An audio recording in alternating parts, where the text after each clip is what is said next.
Entonces, pues hay que acelerarle para terminar soluciones, que es el último tema que nos falta por ver en este curso de química inorgánica. Les comentaba que la parte verdaderamente que hay que entender y dominar es esta parte, ¿no? La estequiometría, porque lo van a usar para todos los cálculos químicos en las siguientes materias donde van a haber reacciones. Entonces, nos vamos a concentrar mucho en este tema, ¿no? Entonces, les voy a compartir la presentación para, según esto nos quedamos en, cuando vimos,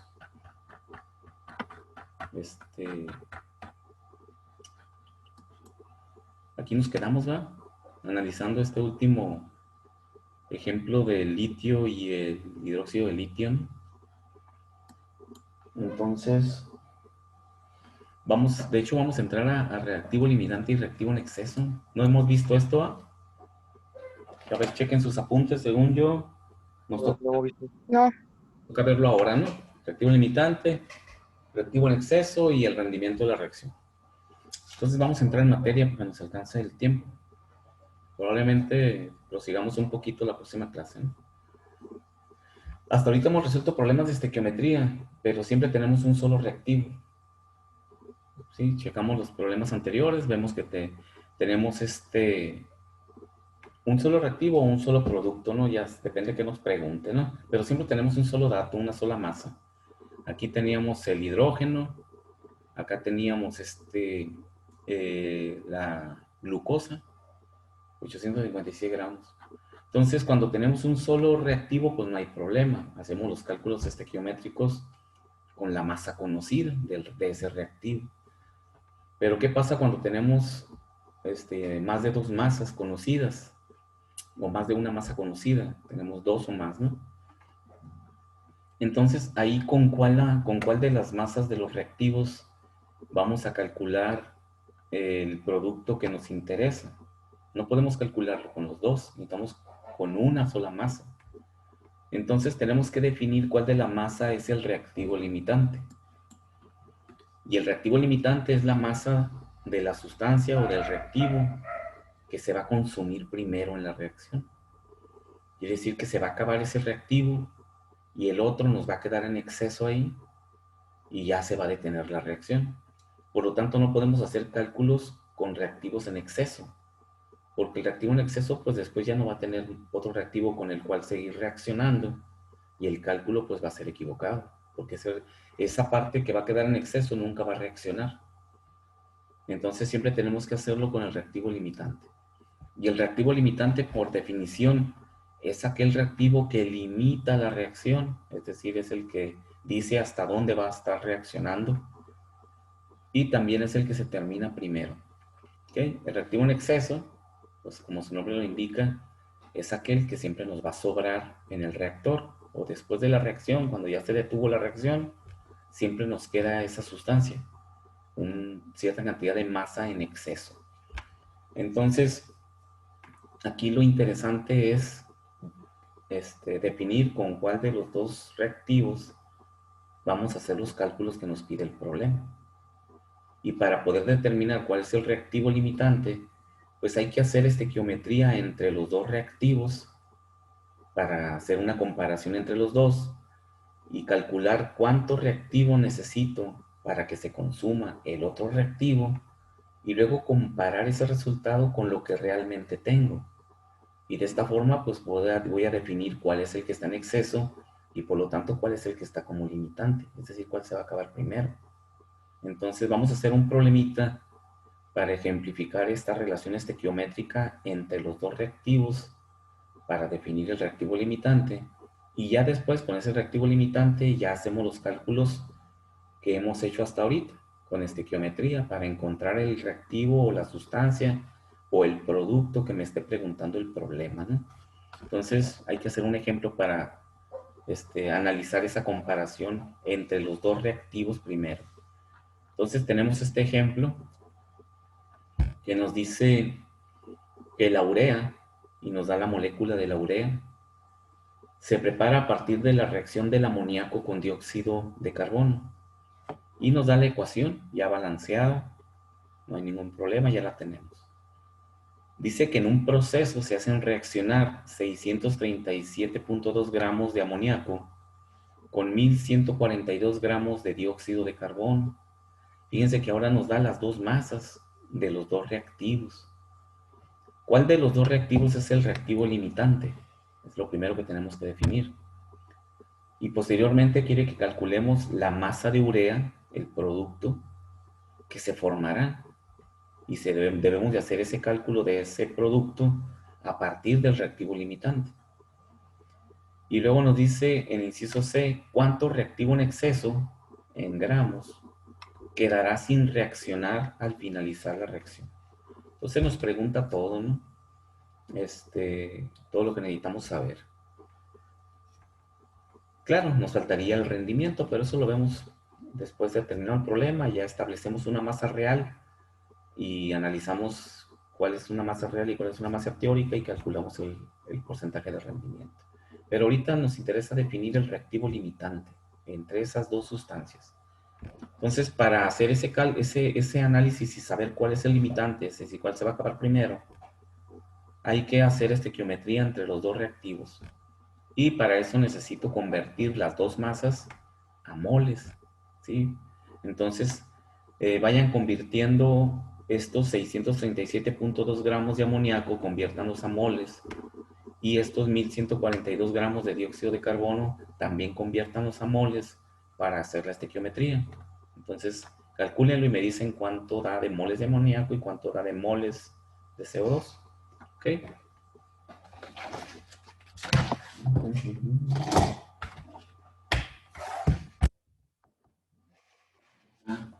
Borrar pizarrón. Yo pensé que iba a entrar con este problema.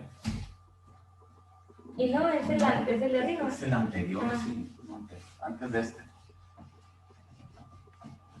Yo digo que este lo hacemos la próxima clase. Y ya terminamos para poner ficha de examen. Que va a ser la próxima semana, ¿no? Junto con el del otro grupo. 2 amoníacos con un CO2, una amina.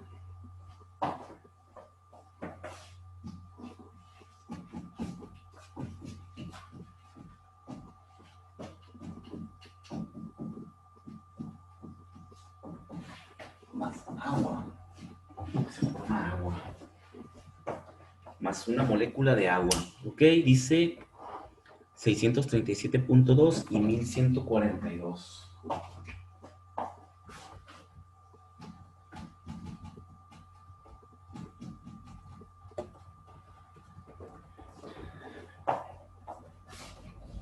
Dice cuál es el reactivo limitante, cuál es la masa de amina.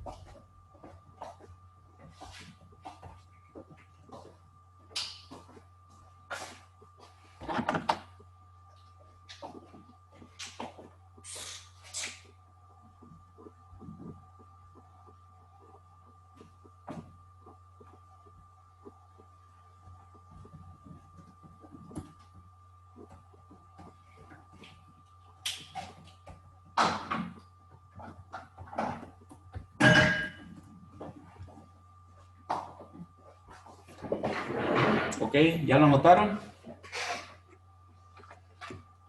Ya, ¿verdad? Ya hasta calcularon los moles, ¿no? Muy bien, muy bien. Entonces, me voy a ir al pizarrón para que me digan cuántos moles dio de amoníaco y cuántos moles. Apenas estamos convirtiendo las masas, ¿no? Recuerden que hay que convertir las masas conocidas a masas molares, a masa de moles para poder hacer estequiometría, ¿no? Entonces, ahí está. Tenemos esa reacción entre el amoníaco y el CO2 para producir una amina, que es la urea, y produce agua también.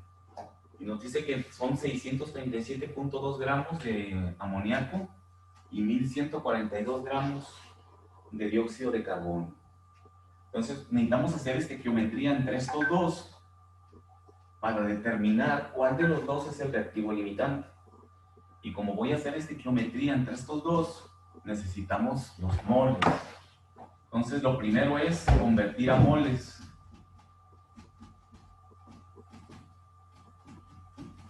Tenemos una ecuación de moles que nos dice, voy a poner en esta esquina, número de moles es igual a la masa entre el peso molecular, también llamado humano.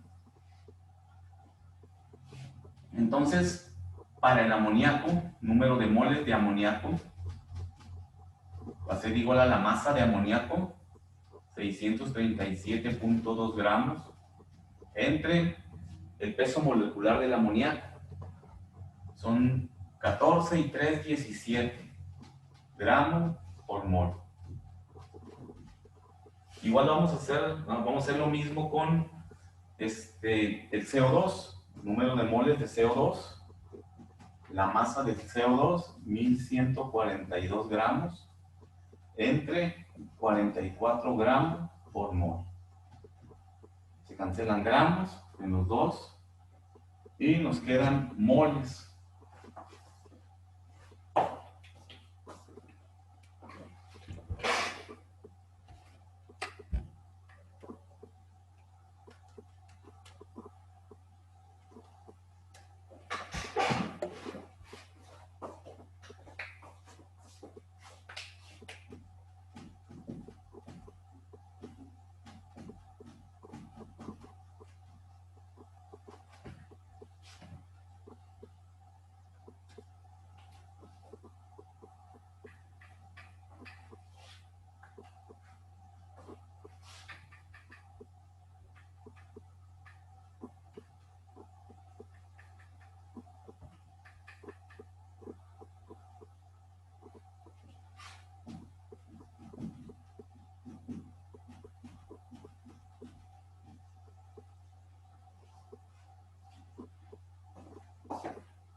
Y ya tenemos los moles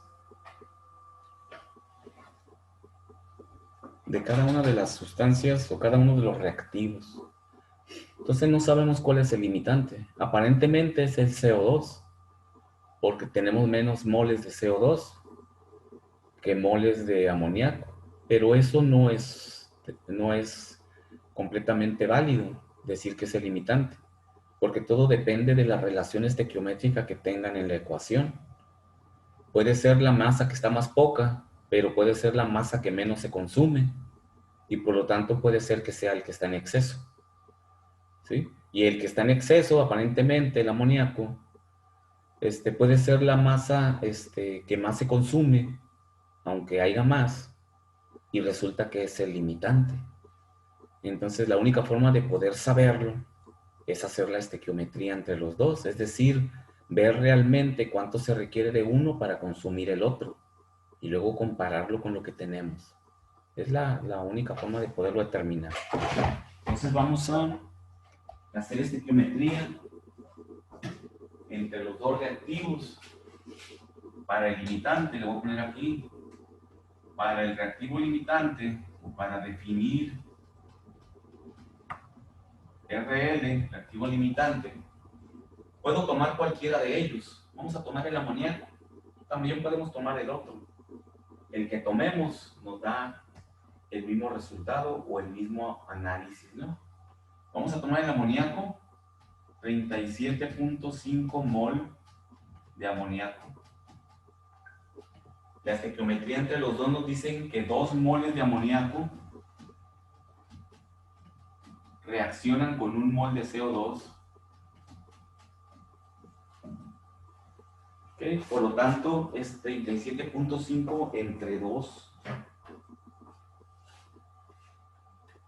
18.75 mol de CO2. Cancelo mol de amoníaco con mol de amoníaco. Y aquí es donde tenemos que hacer el análisis o la comparación. Estos moles que estamos calculando aquí son los que se necesitan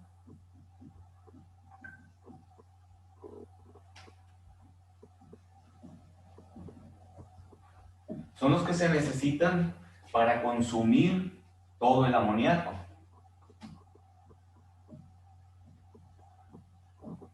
Si se consumiera todo, es decir, si fuera el limitante. Recuerden que el limitante es el reactivo que se termina primero. el que se consume todo. El que está en exceso es el que sobra. Entonces, si estos son los moles que se necesitan para consumir todo el amoníaco, ¿cuántos moles de CO2 tengo realmente para comparar? Esto necesito 18.75. ¿Cuánto tenemos? 25.95. Tenemos más de lo que necesitamos. Por lo tanto, ¿eso qué nos dice? Que el CO2 es el reactivo que está en exceso. ¿Sí checan por qué? Porque tenemos más de lo que necesitamos para consumir todo el amoníaco. ¿Sí? Entonces quiere decir que el amoníaco es el limitante. Este es el limitante.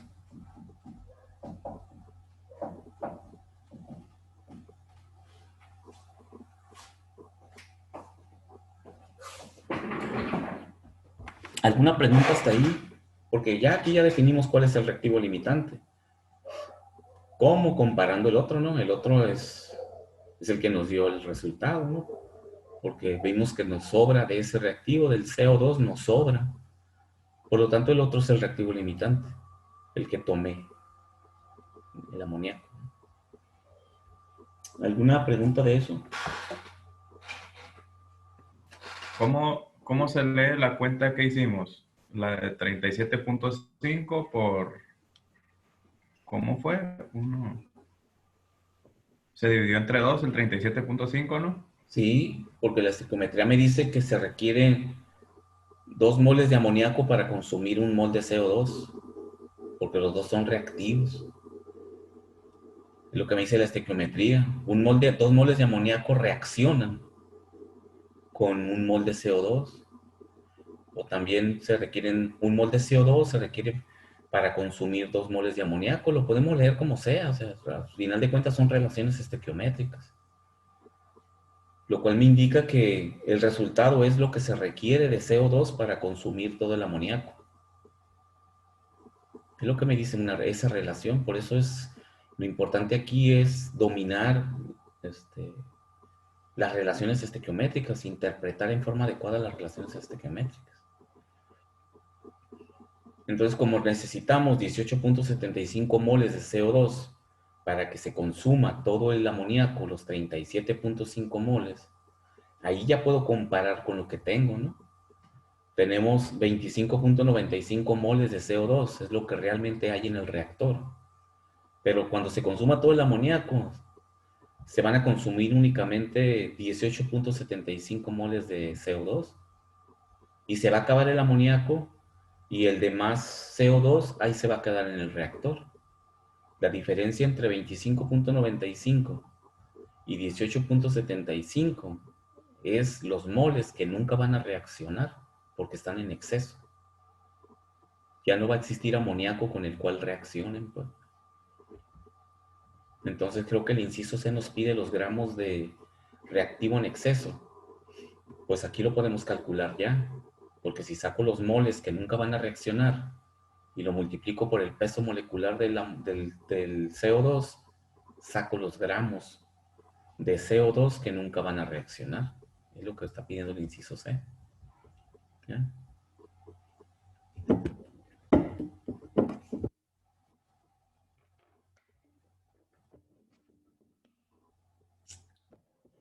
¿Alguna otra pregunta? También lo podemos hacer con el CO2, la relación estequiométrica. Únicamente se invierte la relación estequiométrica. Miren, y da un razonamiento que también me lleva a saber cuál es el limitante. Vamos a hacerlo con el otro reactivo, con el CO2, con los 25.95. Y chequen que nos va a dar también que el que está en exceso es el otro y el que es limitante es este. 25.95 mol de CO2. La relación estequiométrica es la misma, ¿no? Únicamente que está al revés. 1 mol de CO2 reacciona con 2 mol de amoníaco. Cancelamos mol de CO2 Y nos van a quedar 25.95 por 2.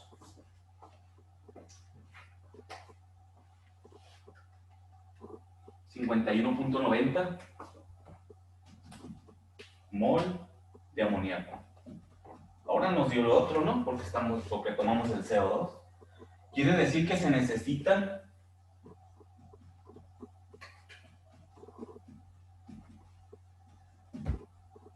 51.9 moles de amoníaco para consumir todo el dióxido de carbono. Le hago el mismo análisis. Esto es lo que se necesita para que esto se consuma. ¿Cuánto tengo de amoníaco? Lo checo acá, 37.5. Y aquí me doy cuenta de que necesito más del que tengo. Eso me dice inmediatamente que este es el que se va a acabar primero, porque necesito más del que tengo.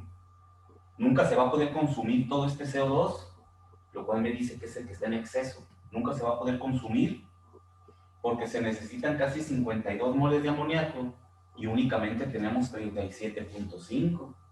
Eso nos dice que este es el que está en exceso, porque nunca se va a poder consumir.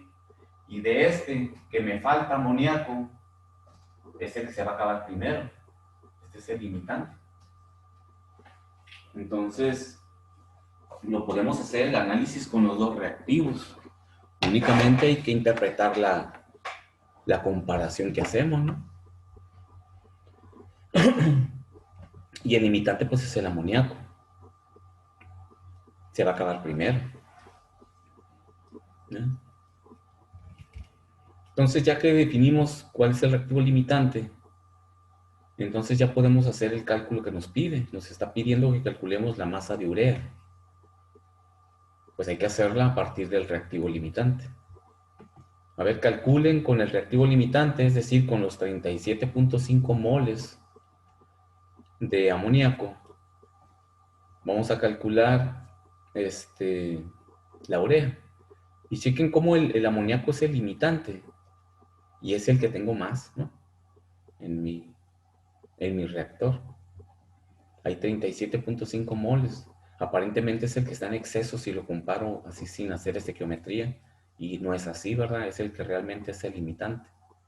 ¿Por qué? Porque se necesita el doble de él que el otro en la reacción química, y eso lo observo en la ecuación. Necesito 2 moles de amoníaco por cada mol de CO2, lo cual significa que el amoníaco es el que se va a consumir más en el proceso. Por eso es el limitante.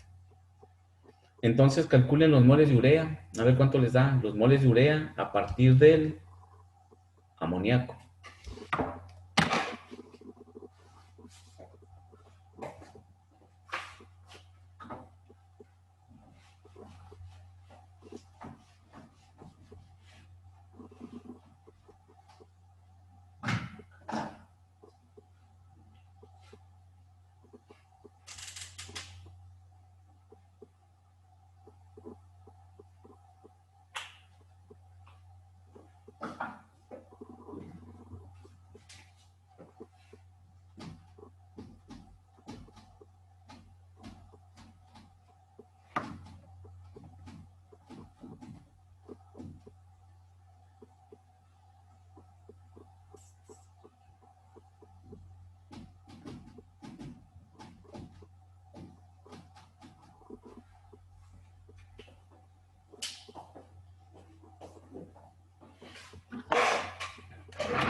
Listo, ¿cuánto les dio?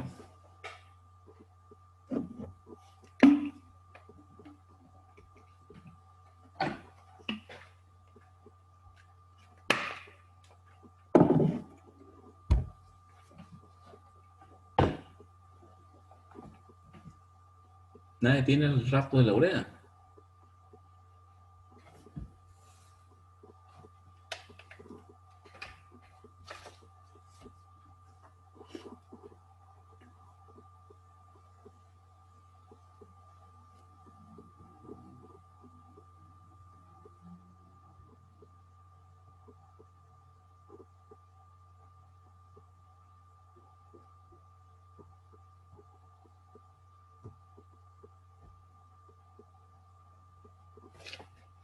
Bien, lo vamos a calcular. No están estudiando sus clases, ¿verdad? Antes de iniciar, ¿no? No estudiaron lo que vieron la semana pasada. Entonces, pues se pierden en la clase, ¿no? 27.5 mol de nitrógeno, de amoníaco. La estequiometría entre el amoníaco y la urea.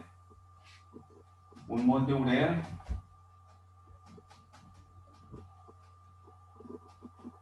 se produce a partir de 2 mol de amoníaco.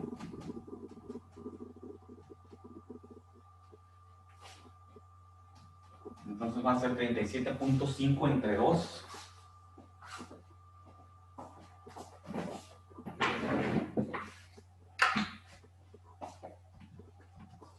$18.75 mol de urea.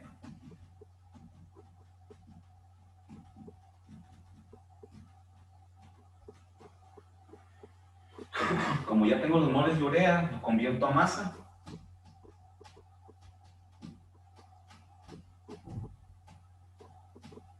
Convertimos a masa. La masa va a ser igual a los moles por el peso molecular. 18.75 mol de urea, que multiplica su peso molecular. El peso molecular de la urea es 14 y 2, 16 por 2, 32, más 12 más 16, es 60 gramos por mol, por 18.75, 1125 gramos de urea.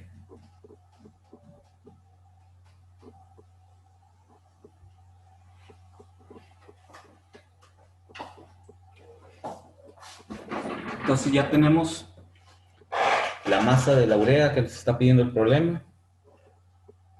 ¿Y qué más nos pide? Los gramos de reactivo en exceso. Para calcular los gramos de reactivo en exceso, necesito los moles de reactivo que no están reaccionando en exceso. Ya los habíamos sacado, pero los borré. Pero ahí ustedes lo tienen anotado.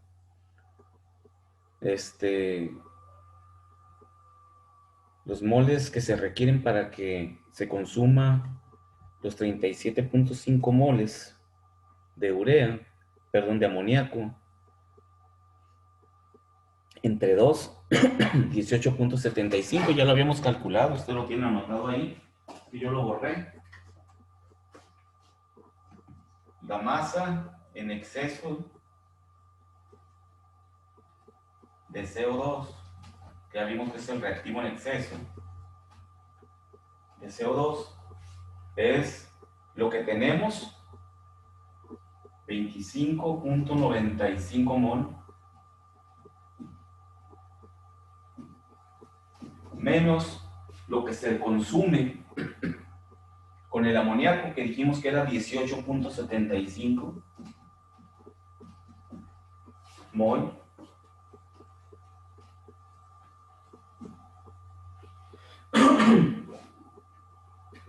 .2 mol de 7.2 mol de CO2 en exceso. Entonces la masa va a ser igual a los moles por el peso molecular del CO2, 44 gramos por mol. 7.2 por 44, 31 ¿o no?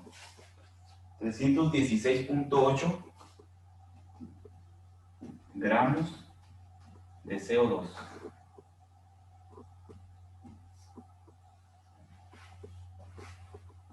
Esa es la masa. Gramos, ¿no? 316.8 gramos de CO2.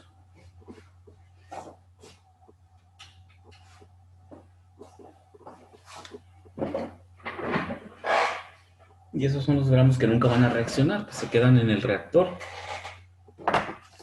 una vez que se ha consumido el amoníaco. Lo máximo que se puede producir entonces de urea, la cantidad teórica ideal, es de 1125 gramos de urea. Pero sabemos bien que cualquier reacción química en un reactor, ya en un proceso real, es muy difícil que se encuentre la misma cantidad que calculas. Porque esto es ideal, pues no hay ningún factor que afecte el rendimiento o la conversión de los reactivos en sustancias, en productos. Cuando en la vida real sí hay muchos factores que afectan el rendimiento o la eficiencia de un reactor. ¿Sí? Entonces, el dato real que necesitamos para calcular el rendimiento, ese siempre nos lo da el problema porque es un dato que se obtiene en un proceso real, ¿no? Entonces, lo más seguro es que en mi proceso real, cuando agregamos amoníaco y CO2, siempre obtengamos una cantidad menor de lo que calculamos aquí, 1125 gramos de urea. Y con ese dato real calculamos el rendimiento, ¿sí? Entonces, vamos a suponer,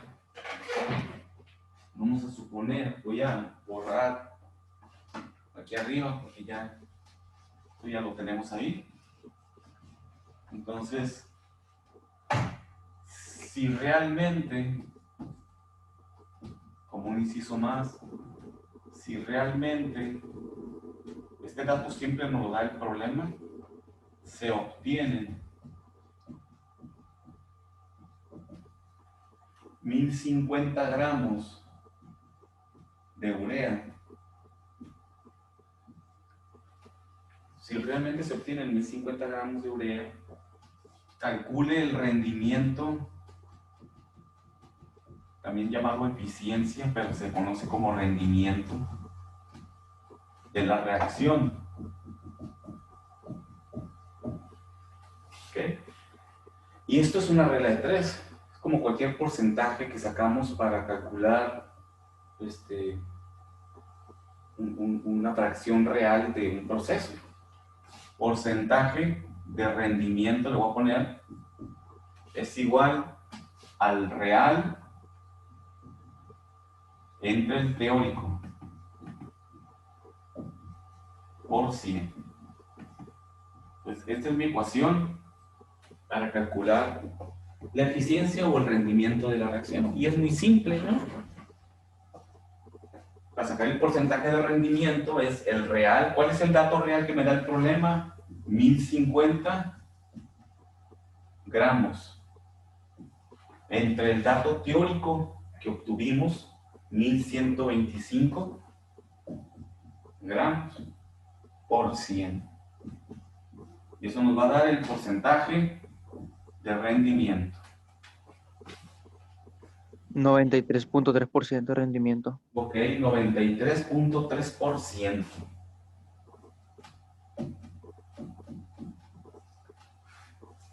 Okay, y eso es lo que siempre ocurre, ¿no? Hay muchos factores que afectan el rendimiento.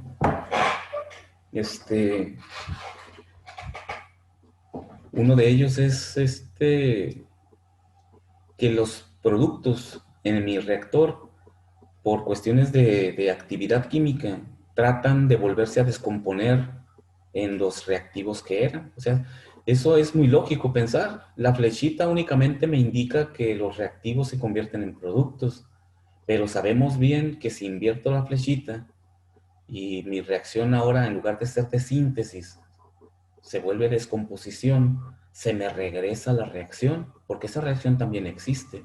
¿Recuerdan cuando vimos el tipo de reacciones químicas? síntesis para formar amoníaco. Y si le invierto la flechita, el amoníaco se convierte en sus reactivos y ahora la reacción es de descomposición. Pues las dos reacciones existen al mismo tiempo en un reactor. El producto que se va formando vuelve a descomponerse en los reactivos y eso es muy lógico. Se puede volver a convertir en lo que era, ¿no? Entonces, uno como ingeniero tiene que controlar los reactores manipulando las propiedades de las sustancias como la temperatura, la presión, la masa del reactivo y del producto para evitar que eso suceda en mucha cantidad y evitar que los productos se me vuelvan a convertir en reactivos. Eso lo van a ver ustedes en química analítica, se llama equilibrio químico. Ahí van a aprender cómo controlar una reacción para que no se les devuelva, porque no queremos que se devuelva, ¿no? Porque entonces ya no es costeable eso. Entonces siempre existe un proceso de reversibilidad que hace que el rendimiento pues nunca sea lo que esperamos, ¿no? Entonces, el otro de las causas que ocurren ahí es que el mismo producto reacciona otra vez con alguno de los reactivos y genera otro compuesto completamente diferente al que esperábamos obtener. Eso se llama reacciones indeseables dentro del reactor. Y eso también hace que mi producto se convierta en algo que yo no quiero. Y eso también me baja el rendimiento de mi reacción. Entonces, hay muchos factores que afectan el proceso en un reactor. Por esa razón, siempre los rendimientos son abajo del esperado, ¿no? Con la estequiometría, siempre ocurre así. Y esta es una eficiencia enorme, ¿no? Hay reacciones que andan en el 15, 20% y así trabaja el reactor. Y no puedes hacer que trabaje a mayor eficiencia. Tienes que controlarlo para que no baje más. Pero las reacciones tienden a ser muy ineficientes, ¿eh? ¿Okay? Entonces, no sé si tengan alguna duda. La próxima clase hacemos otro ejemplo para que les quede más claro. Y hay una actividad que voy a subir a la plataforma para entregar la próxima semana. Ya pueden empezar a resolver los problemas de estequiometría que vienen ahí para que si tienen dudas, me pregunten en clase, ¿no? Y ya lo vemos. Entonces, vayamos haciendo para que aprovechen las asesorías de clase, ¿no? Profe, Ok, entonces, nos vemos. profe, Mándeme. ¿no se puede hacer que cuando se agote uno, no se agote el otro? O sea, que los dos se acaben al mismo tiempo, que no haya uno en exceso ni limitante. No, eso no es así en la vida real. Fíjate, eso sería lo ideal, decir, voy a calcular los moles que necesito de un reactivo con respecto de otro, lo puedo calcular, ¿no? Con la estequiometría y calculo exactamente los moles que necesito para que se acabe el otro y que no me sobre ninguno.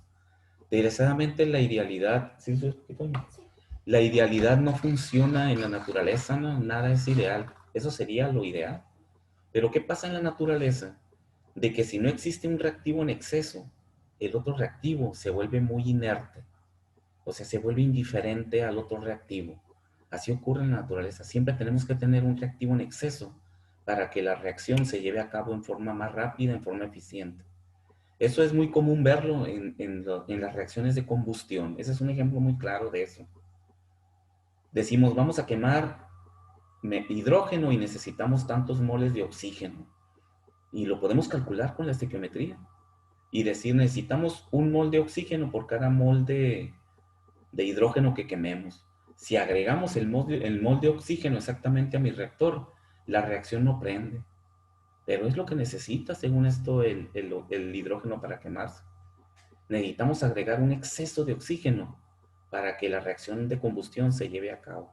Entonces siempre tiene que haber aire en exceso en una reacción de combustión. Porque si no, o no prende o se vuelve muy lenta la reacción. Prende ahí, se quema muy lentamente y no queremos que se queme lentamente, queremos que se queme rápido. Entonces, desgraciadamente, siempre tiene que existir un reactivo en exceso en un proceso real, ¿ok? Esto lo van a ver así a detalle en química analítica. Ahí van a trabajar con los reactivos en exceso y van a calcular inclusive cuánto exceso tienen que agregar para que la reacción química se lleve a cabo en la forma más eficiente posible. ¿Cuánto tienes que calcular? Tienes que calcular cuánto tienes que agregar de exceso. Siempre tiene que haber un exceso. Ok, muy bien, buena pregunta, ¿eh? Muy buena pregunta, esa. Me he olvidado comentarles eso. Muy bien, jóvenes, entonces nos vemos la próxima clase. Vayan resolviendo sus problemas de estequiometría para que me pregunten, ¿no? Nos vemos, pues nos vemos mañana, ¿no? Mañana a las 12.